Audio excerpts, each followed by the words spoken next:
आज आम पढ़ा एनएमएमएस सामाजिक विज्ञान बा इतिहास सप्तम श्रेणी पाठ्य बही नूतन शक्तिर अभ्युत्थान संक्षिप्त सूचना देख ये दिखाई 788 केरल कल्लाड़ी ठारे शंकराचार्य जन्मग्रहण करते 840 प्रथम मिहिर ध्वजंकर सिंहासन आरोहण होता है। तुम सब ये सब तथ्य सब देती प्रथम एगुड़ा मन रख पढ़ एवं आम सर्ट क्वेश्चन केतटा आलोचना करवा।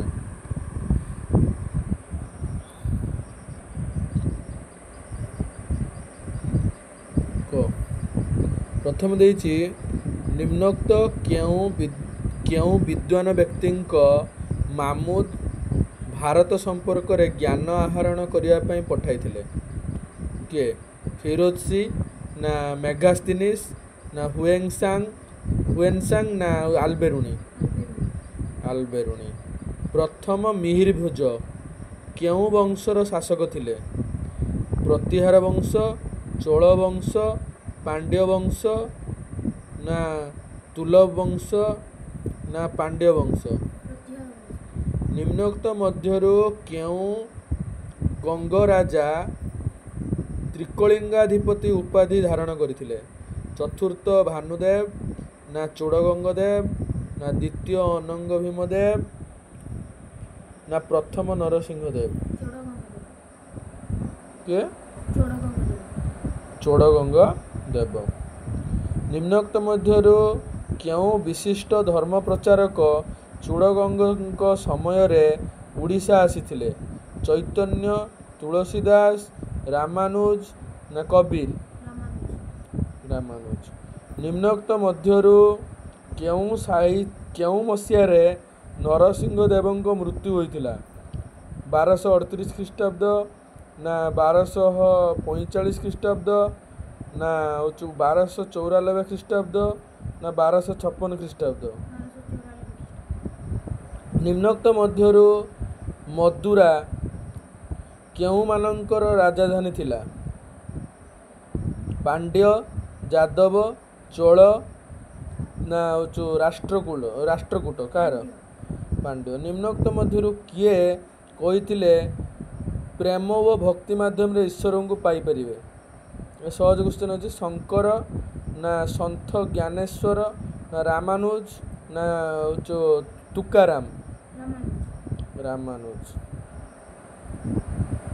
तापरे निम्नोक्त मध्यरु किए तांजोर ठारे शिव मंदिर निर्माण करथिले? प्रथम राजराज ना नरसिंहदेव ना चोड़गंगदेव ना मत्तभानुदेव? प्रथम राजराज। तापरे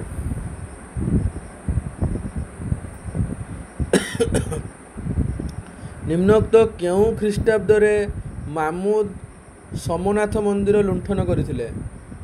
1025 ना 1017 ना 1015 ना 1016?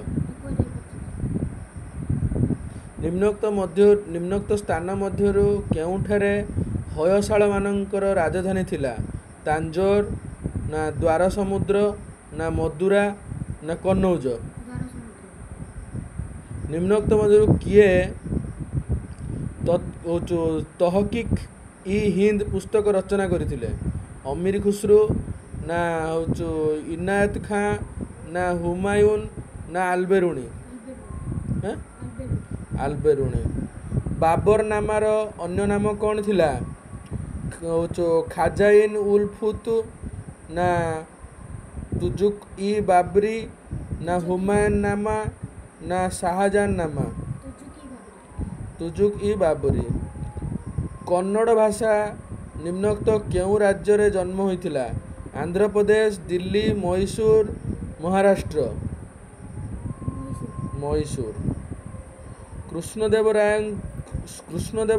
क्यों पुस्तकरू विजयनगर राज्य एवं यार शासन विषय रे जना पड़ी थाए? कृष्णदेवराय क्यों पुस्तकरू विजयनगर राज्य एवं यार शासन विषय रे जना पड़ी थाए? आमुक्त माल्यव ना तबाकत ई नासिरी ना तारिक इ फिरोज शाह ना शाहजहान नामा केटा अमुक्त माल्य निम्नलिखित मध्यरु किए द्वितीय तिरोरी युद्ध रे परास्त होइथिले मोहम्मद घोरी पृथ्वीराज चौहान महमूद कुतुबुद्दीन ऐबक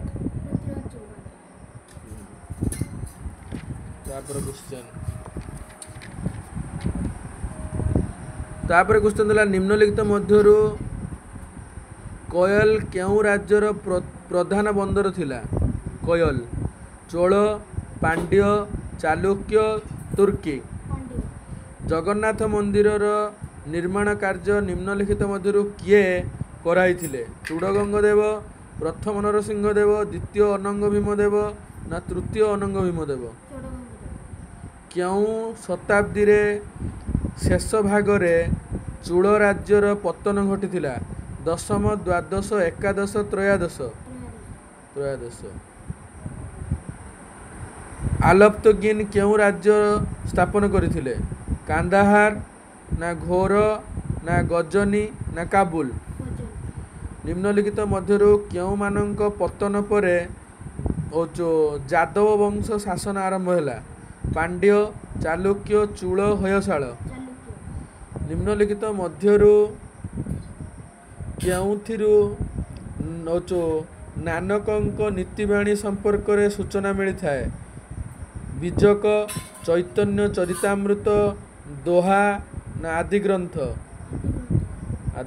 निम्नलिखित मध्यरु केउ चोल राजा सिंहल अधिकार करथिले राजेंद्र चोल धर्मपाल ना प्रथम राजराज ना विजय सेन के कोणार्क मंदिर केउ शिल्पी प्रत्यक्ष तत्वावधान निर्मित होइथिला शिबु महाराणा विश्व महाराणा शिव महाराणा शिवेई सामंतरा विश्व महाराणा मंदिर भितर को जीवा पई प्रवेश द्वार को कौन कहा जाए शिखर गोपुरम ना नाट मंदिर ना भोग मंडप गोपुरम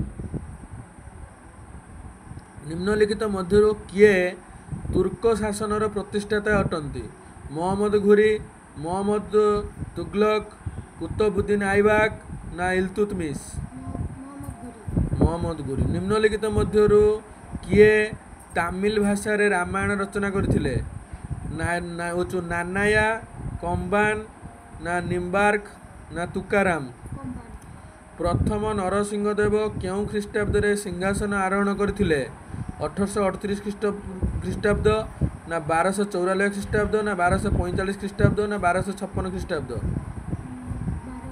1238 ख्रीष्टाब्द निम्नलिखित मध्यरु केउ राजा कौशल्या गंग जलाशय खनन करथिले चूड़गंग देव तृतीय अनंग भीमदेव द्वितीय अनंग भीमदेव ना प्रथम नरसिंहदेव चूड़गंग देव प्रथम राजराज केउ वंशर राजा थिले प्रतिहार वंश चोल वंश पांड्य वंश जादव वंश चोल वंश तेलंगाना राज्यर राजा गणपति को किए परास्त करथिले प्रथम नरसिंहदेव तृतीय अनंग भीमदेव ना चोड़गंग देव ना चतुर्थ भानुदेव प्रथम नरसिंहदेव ये तार आंसर की सब अच्छे।